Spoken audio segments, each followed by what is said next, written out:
घोटाला घोटाला घोटाला दुनिया है एक घोटाला, घोटाला दुनिया है एक घोटाला।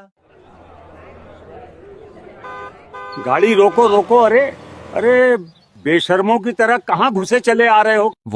वो हम तो आपको वोट के अधिकार के बारे में बताने आए हैं। और वोट इस बार हम लोग को ही दीजिएगा। बड़े बेशर्म हो भाई।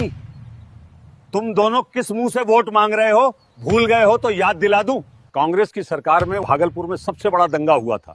उस दंगे में हमारे कितने भाई मारे गए, कितने ही परिवार उजड़ गए। तुम्हारे ही पिता राजीव गांधी उस समय प्रधानमंत्री थे, क्या किया उन्होंने भागलपुर के लिए?